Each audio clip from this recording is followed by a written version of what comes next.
All right. Good morning, everybody. New quarter, new month, new week.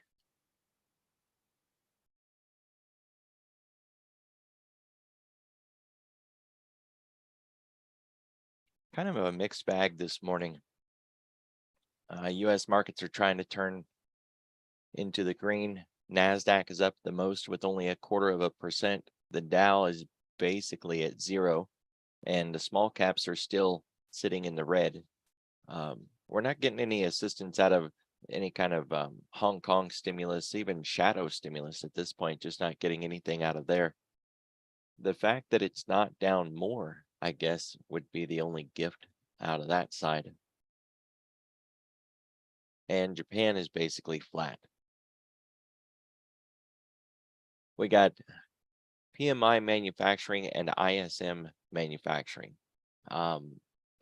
This is like jobs week, so it's going to be a lot of jobs data as the week goes by. Friday being the biggest one. But for today, really just going to keep our eye on the ISM manufacturing with an increase is forecast. We'll see if we get it.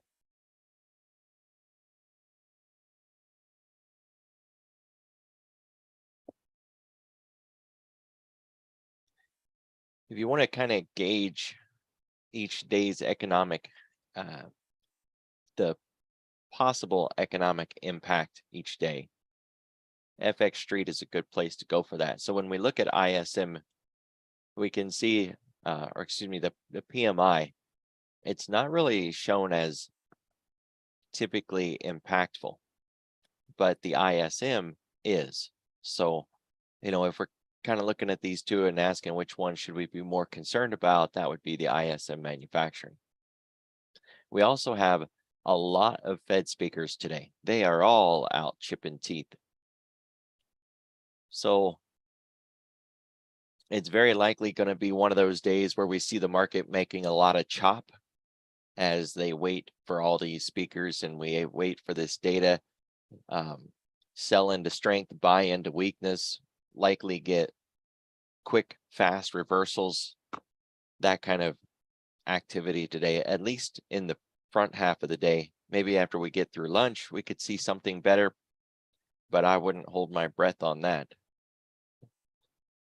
Hopefully I'm wrong, right? Hopefully I'm wrong and we have a really nice trading day with some good, clean price. But looking at this, I don't have much hope.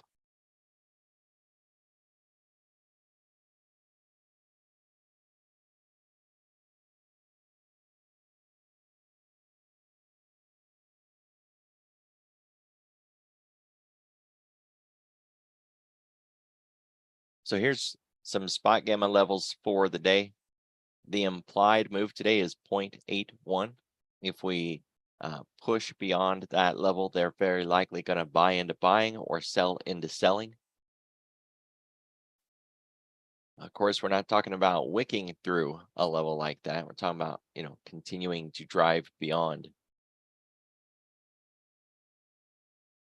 If we think about, the idea that we're going to chop sideways through most of the morning with all these Fed speakers on deck and waiting on data, it's unlikely that we would hit 0.81 today, at least not in the morning session.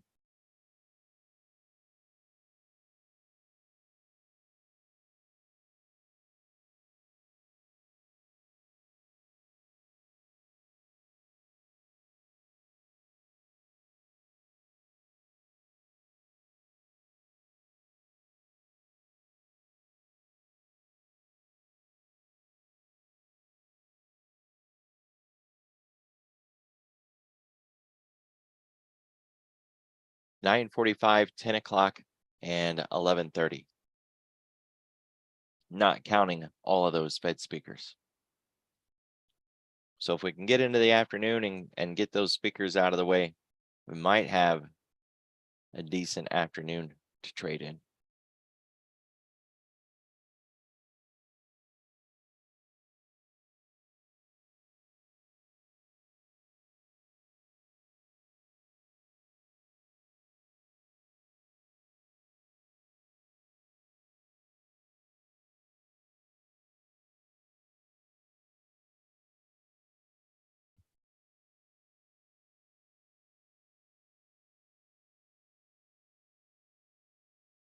So we're looking at a overnight volume at around 135. That's not too bad considering, everything that's on the docket today. It's very likely part of the new quarter. So, we're seeing a little bit of flows. It's well within our boundaries of normal. And uh, I like how it kind of portrays that they're not going to be sitting out waiting. We can hope, right, that it's not going to be that choppy, nasty day that I was just mentioning.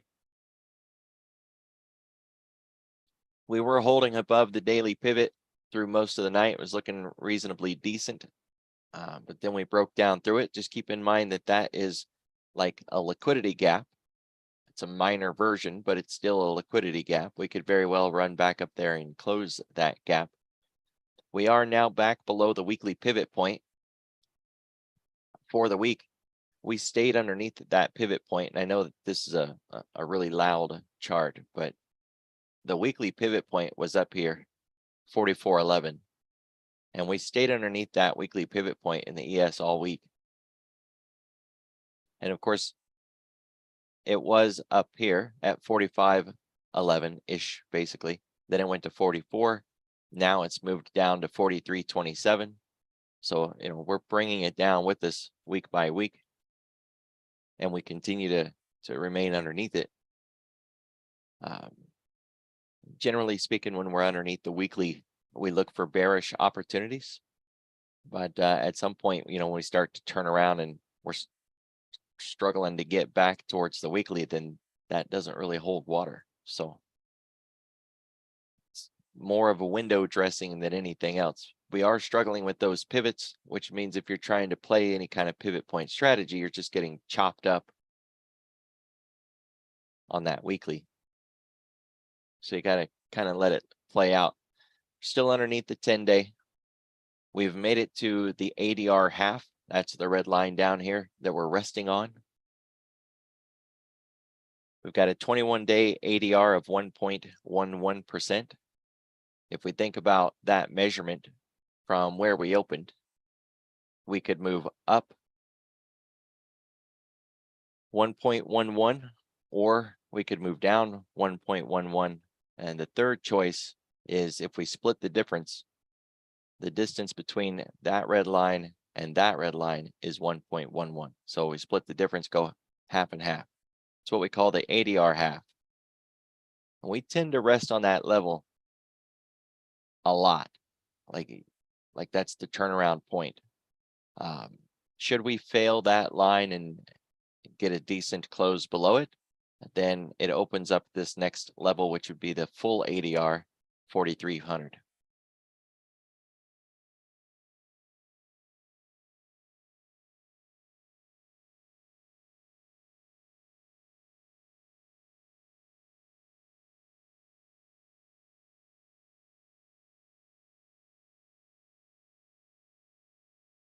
We're looking at a quarterly chart here for a moment. New quarter.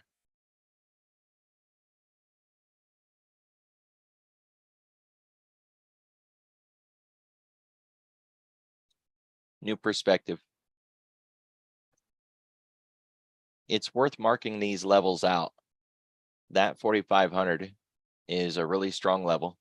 44.82, close enough. And right now, the most immediate concern is 2 quarters ago.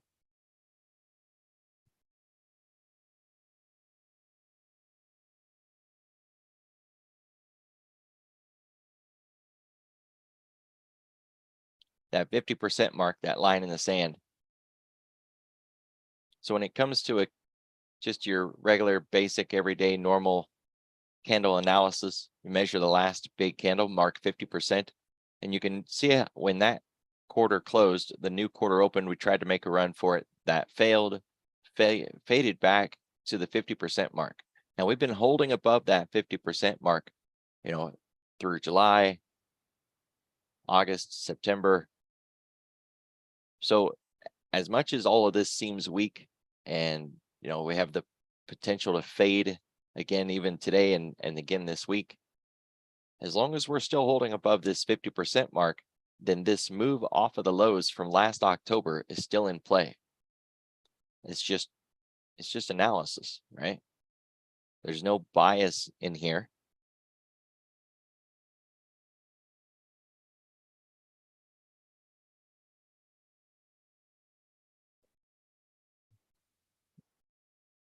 That's just the way that it is set up. If you guys want these charts, I share them, right? There's no proprietary stuff except for the voodoo lines. I have to take the voodoo lines off. I can't share those. But yeah, these charts and their setups are shared in the YouTube video. So if you look at the description underneath the YouTube video, it has all of the charts that I use in the morning briefing. There's also a bunch of how to toss videos that show how I set it up and put these buttons across the top, and yeah, pretty much how to set your whole platform up. But we need to hold above this 50% level. And as long as we're doing that, then we have the capacity to continue to move higher. But there is already been shown that level of resistance there, that 45.88. We came into it, couldn't hold it, couldn't keep it, faded back down. So that's really the two levels of concern, 45.88 and 42.80-ish. Yeah, 42.80.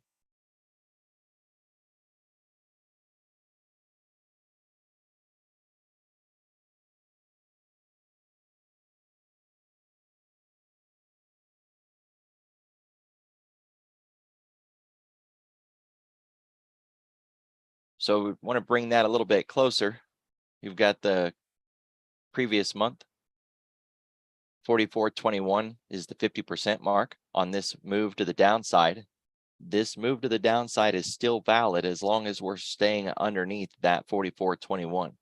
So in any kind of move to the upside, that's going to be our level of resistance that we got to be concerned with.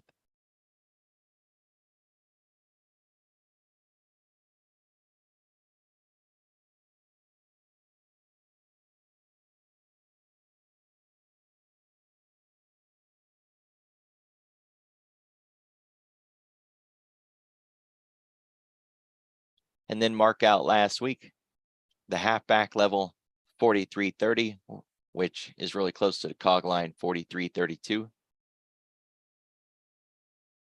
This move to the downside is still valid as long as we're underneath that.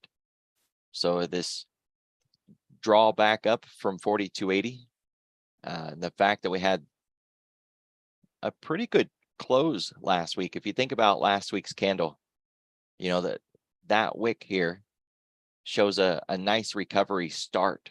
You know, it's just a start. We got to continue to keep it and make that move to the upside, and it's going to level by level.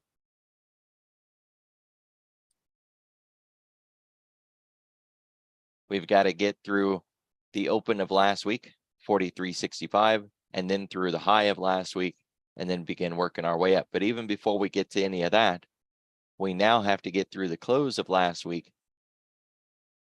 which is really close to the 50% point of last week. So those are the pivots that we have to fight with if we're going to start to turn this around and head back up. Otherwise, the dominant trend is still to the downside if we're using OCR analysis.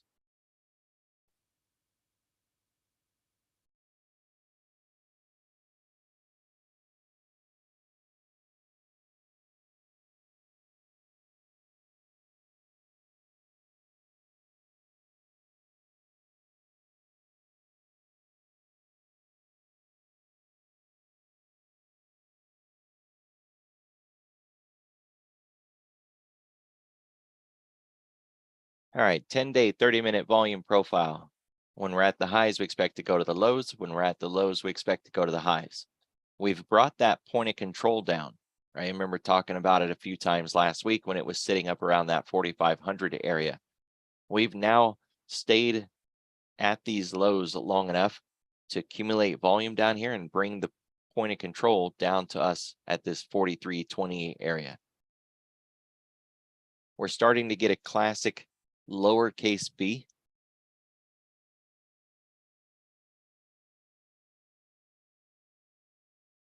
Not quite there yet, but we're getting there. And, you know, really, we could say that we have it anyways, because we're not going to lose this big volume shelf for another couple of days. So unless we get back up there, cross through this 50% line at 44.21, then by Wednesday, we will have that classic B shape.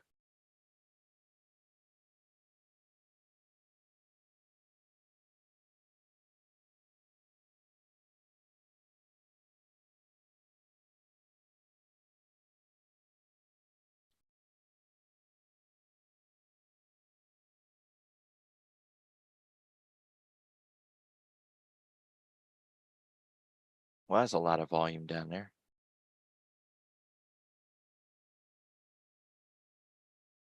Let's just check it real quick.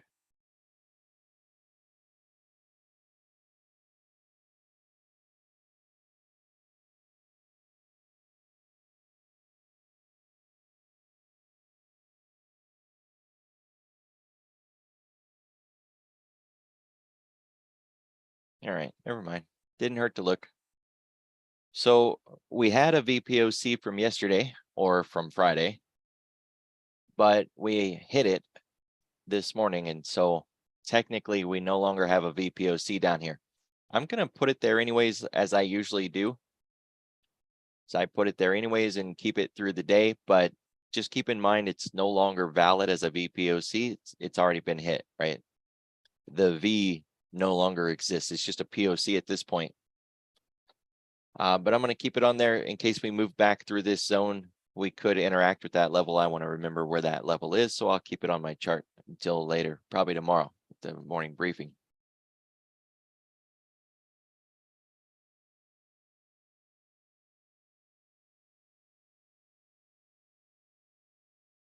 The next VPOC is 42.25. It's a long ways off, all things considered.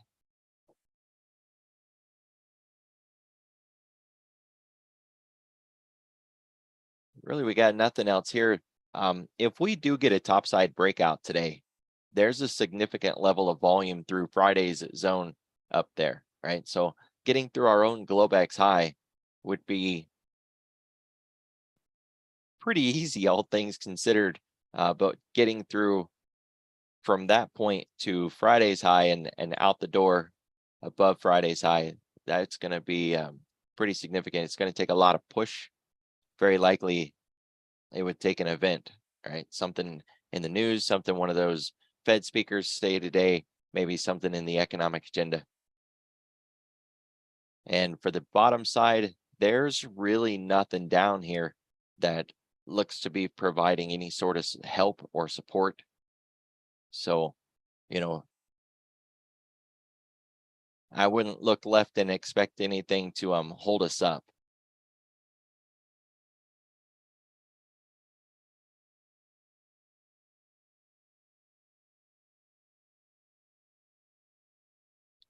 All right, we've got this anchored VWAP. It's anchored to the first of the year, well, to the third of the year, because that was the first day is January 3rd. We got below it last week and got back above it, but it looks like we're going to be interacting with that level again today. Keep in mind, no matter how much it felt bearish last week, or maybe it was feeling a little out of control, it never did get out of control. It's very clean, very organized selling. And we stayed within the expected move the entire week. We didn't even wick out of it. So it wasn't, fear in the streets kind of thing. If we see how the week closed and measure it with last week's, you can see that the volatility is projected to be a lot lower this week than it was last week.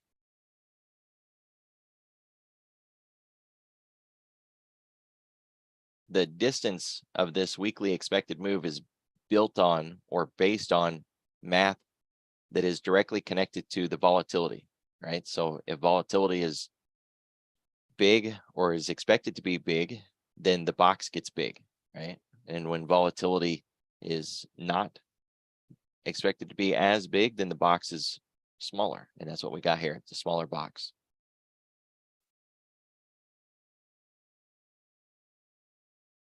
We're still 1% below the 10-day.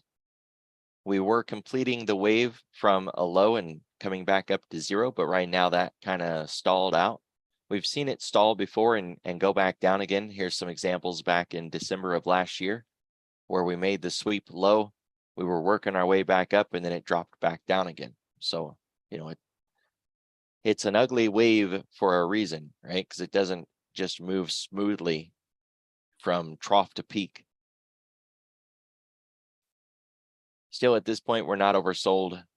It doesn't owe us a bounce. No kind of language like that, right?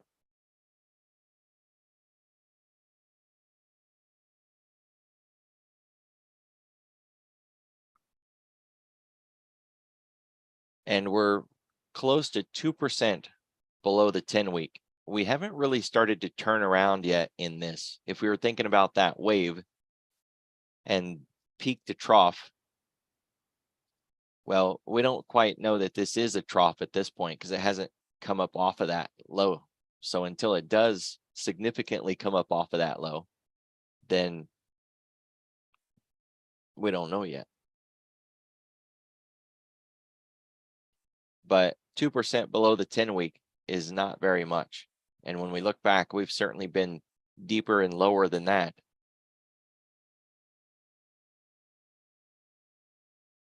Even just last year, right through September and October, right before the Bank of Japan intervention, we were below 5. So not even below 2 yet, you know, we're not oversold.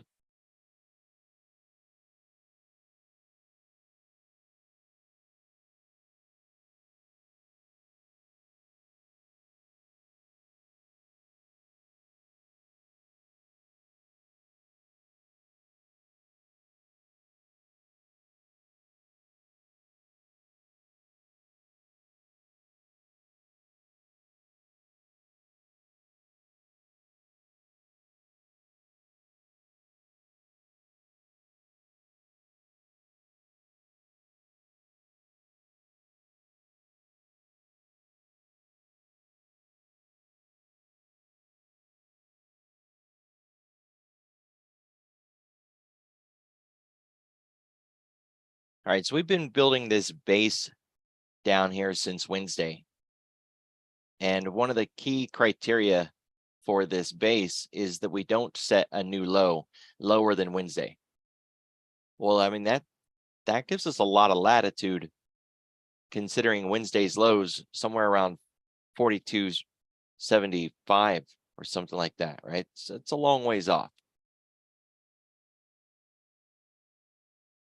So when we consider, you know, what we have to have for this reversal that we're working on to be valid is just that it stays above that level. That's not very qualifying. So if we start maybe using a few different time frames, right? Any analysis using price action can be done on any time frame because it's fractal. So if we consider that, then we need to maintain these higher lows and we need to maintain these higher highs. Now, an argument could be made that we failed with that lower high there, but until we get a lower low here, then we still have the capacity to continue to move up. It doesn't bode well, to say the least, that we failed here with that lower high. But this move off of the bottom down here is still valid as long as we don't break that low, 43.11, 43.10, the cog line.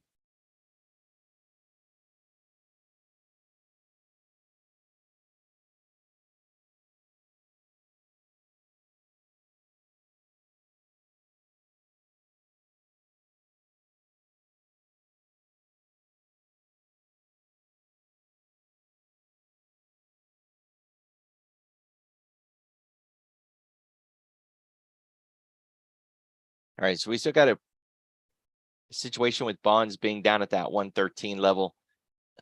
It's not so much that bonds are down, it's the inverse of that really causes a lot of the issues. With bonds down, yields up. All right, now I was watching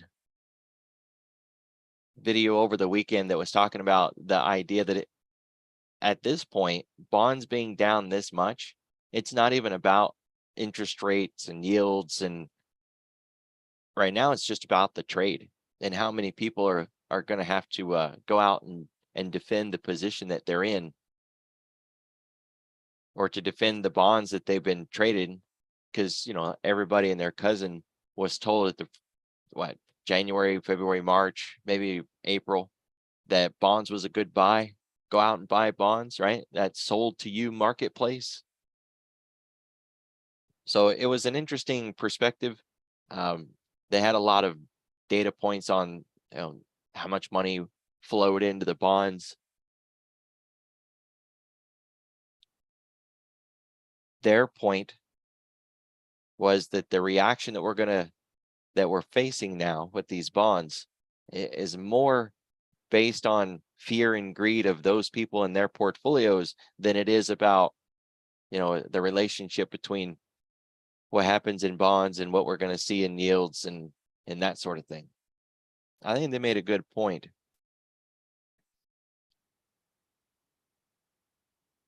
Either way, we want to really keep our eye on bonds this week. It's the same thing that we've been watching, right? What's going on in the 10-year, the runaway dollar index with the DXY, US dollar Japan sitting up at that 149, really close to that 150 level. This is getting really close to that level where they're going to intervene, right? Bank of Japan's made it clear that they're not going to tolerate this above, say, 151, 152, and they've got a history of intervening before it gets to the level that they've warned against. So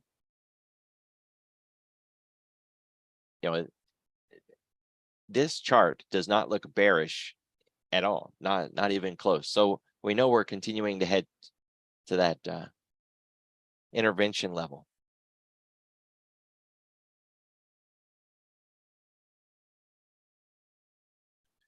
We're through the proximal line from this rally-based drop situation. So, I mean, it's not even the proximal line anymore, because we would have taken it off by now. We've still got the distal line, 151.94. And I mean, this thing's it's on the go, right?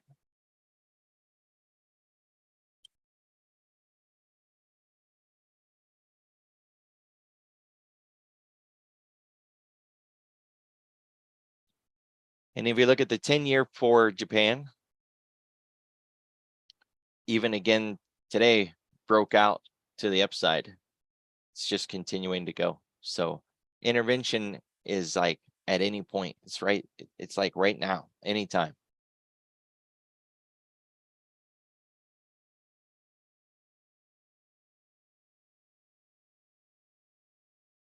And if you want an idea to trade that, I still argue that a long trade in FXY would be a way to trade that, right? Because this goes down when US dollar Japan goes up. If they're going to intervene and send US dollar Japan to the downside, that will make this go to the upside. So I still like that trade. I'm in that trade. And the targets for me are at least half back, if not all the way back up. So it's kind of the plan. Might as well monetize it.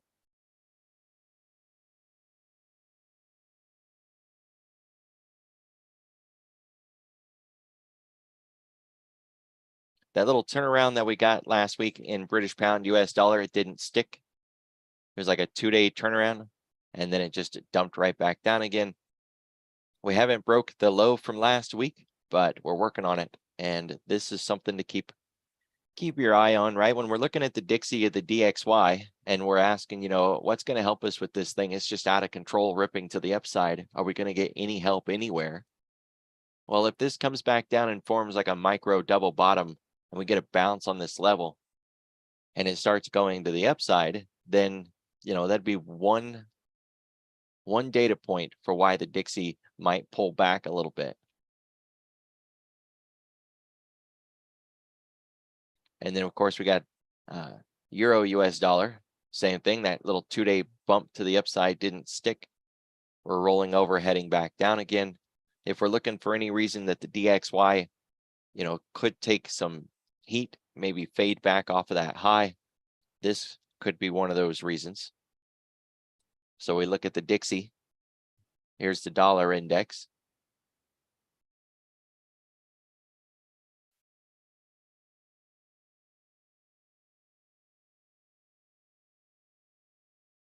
Right now the level's 107. It was 106. Before that it was 105. We keep having these levels where we say, oh, if it gets above this level, it's going to be crazy, it's madness, things are going to fall apart, watch out. But when we say that, we're talking about moving there in a really quick way.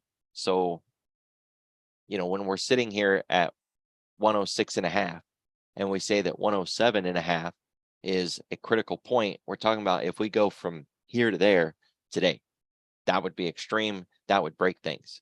But if we slowly grind our way up past 107 and get to 107.5, taking a couple of days, maybe even a week or two, then it won't be such a critical level. We'll still be looking ahead, saying, well, now we get to 108, 109, the next level, the next level, the next level. Just look at how many weeks in a row this is closed green, or blue in my case. If that was a stock, we'd all love it, right? We'd be piling into that thing, hand over fist. One good thing that we can say out of this is you can see how far we closed off of the high. That does set a pivot point to the upside, and this very likely could be one of the trades of the week.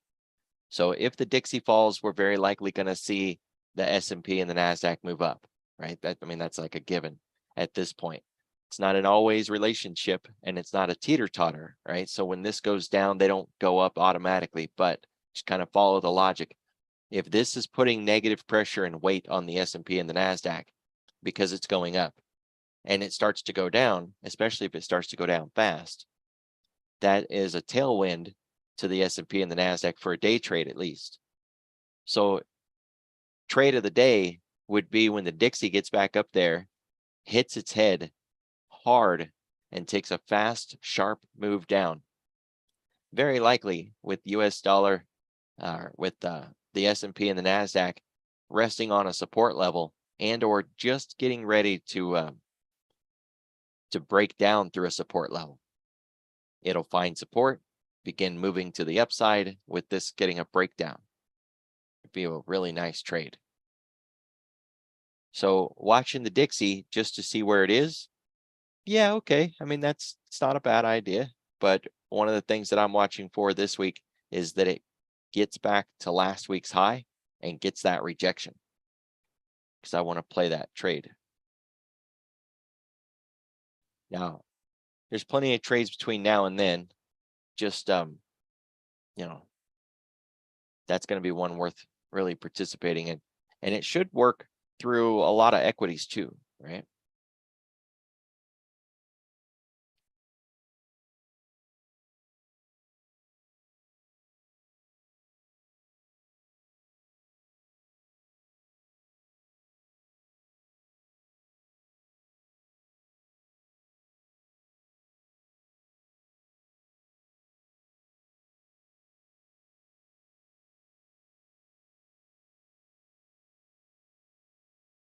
It'll be the same thing with the 10-year.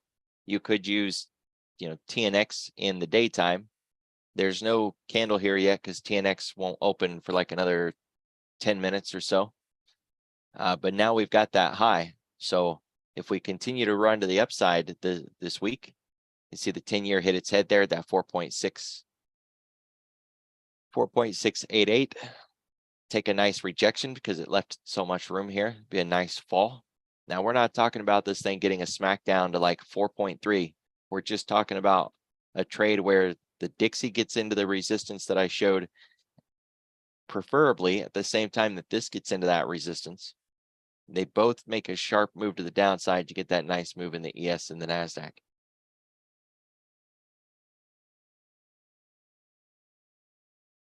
I like it.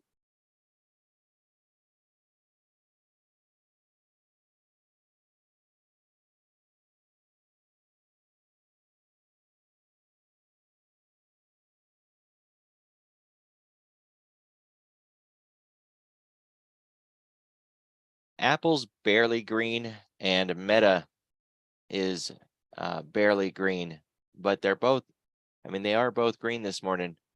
That was a significant smackdown on Apple's or on Meta.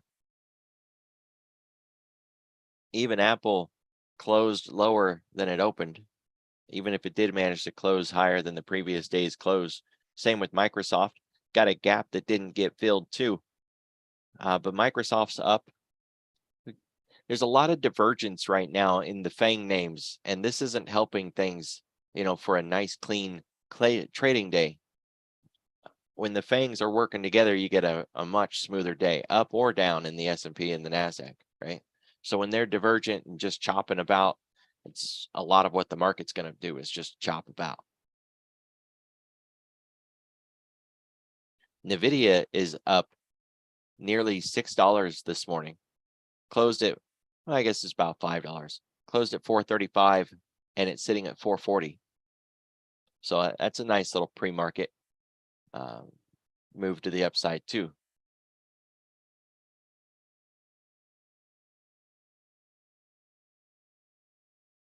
And Tesla's basically flat.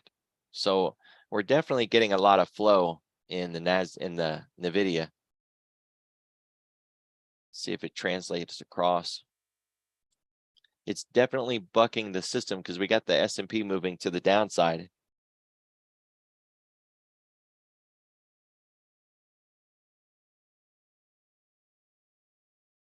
Yeah, it's keeping it really well.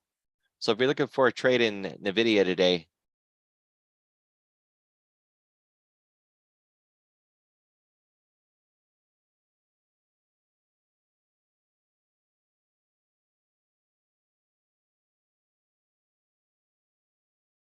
you got a kind of a pretty good setup here. It's still got resistance because of Friday's high, but we've got that support from Friday's close. Or excuse me, from Friday's open.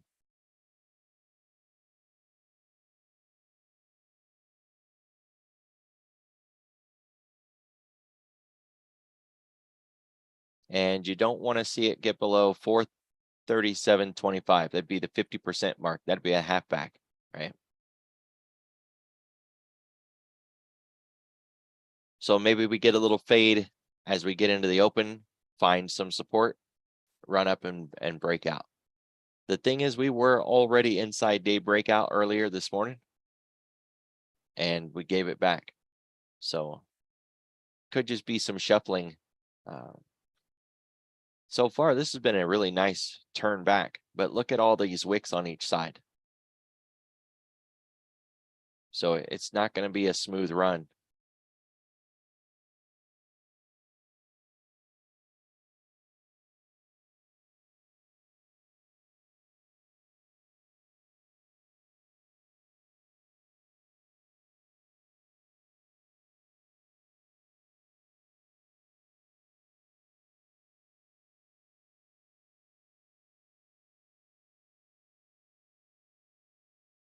Had some big moves in Bitcoin over the weekend.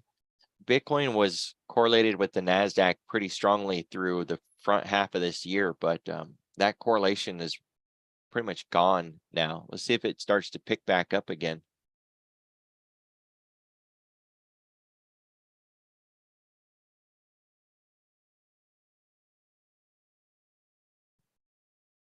Precious metals are down, implying, of course, that US dollar Japan is still heading to the upside. Nat gas is also down.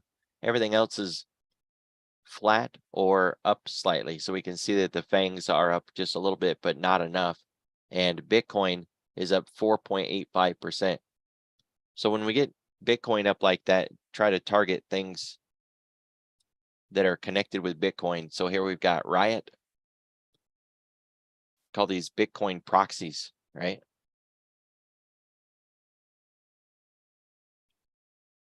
So we've got Riot, Mara, Coin. You can see here on the right side how we're gapped up in every one of those. A little more obscure, but Hut and Hive is another one. Not a lot of flows in there yet, but they are up. And if we go and look at something like that basket of stocks,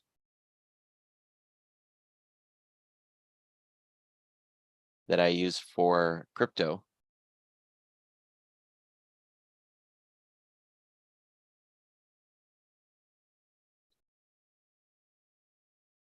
NVIDIA is in that list, Taiwan Semiconductors, Square, AMD, PayPal, they're all in that crypto list.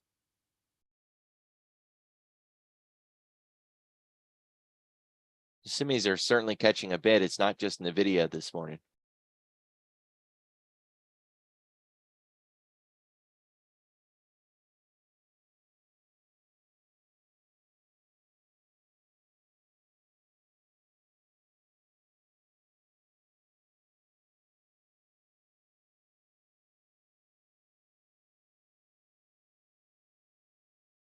Well, I mean, it's a good start.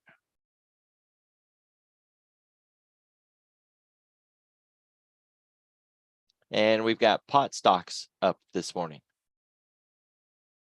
So crypto and pot stocks. That's not the leaders that you want in a market rally. And we almost have airlines, but they're not up enough. And energy's not up enough either. Getting a little bit of K-Web. It started anyways. That'd be your China ADRs. So BABA, Baidu, JD, PDD, and thought I heard some news on Li Auto this morning. Yeah, it's up a little bit too, but it seems like it wants to give it back. Could translate into other EV names.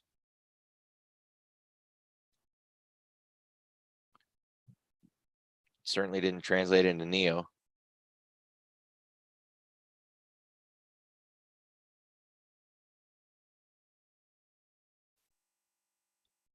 Yeah, XPEV kind of moving around a little. And then, of course, Tesla.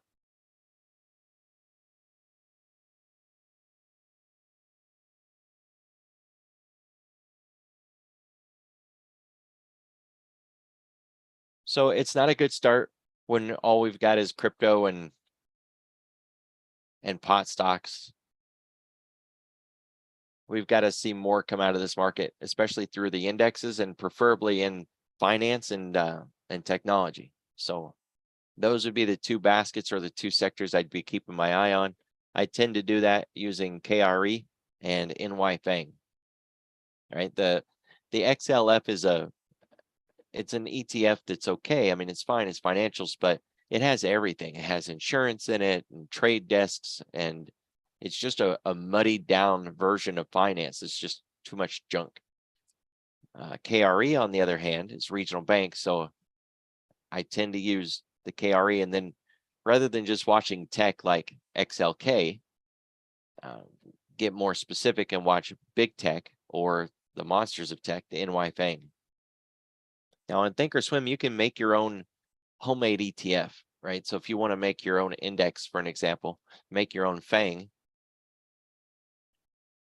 and you can eliminate things that are just way overweight or way out of control. So if you take the NY FANG and you actually remove NVIDIA and Tesla from it, you get more insight into how the quote FANGs are doing. There is a reason for that, right? So on Thinkorswim, if you want to do that, just put a plus sign. You could, do something like Apple plus, Microsoft plus, and you just keep doing that. Meta.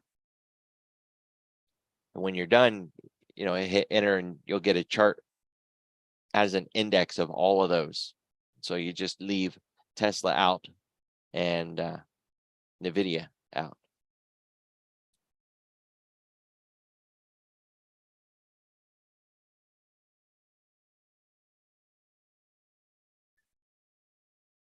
That's what I got for you guys. Be careful today. Watch the news. It's very likely that they're going to start trying to push a new narrative. And the goal would be to kind of put all these different Fed speakers together and dig out that narrative, right? Whatever that new theme is that they're trying to push. Because they are coming out, you know, I wouldn't say overly heavy, but they're coming out. Let's try to figure out what their new message is that carry the narrative into this quarter. And of course, keep your eye on any headlines that talk about performance chasing, because we're going to start to see more and more of that discussion. And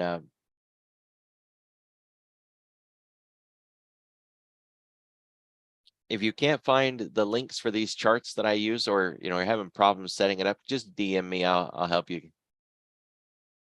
See y'all tomorrow.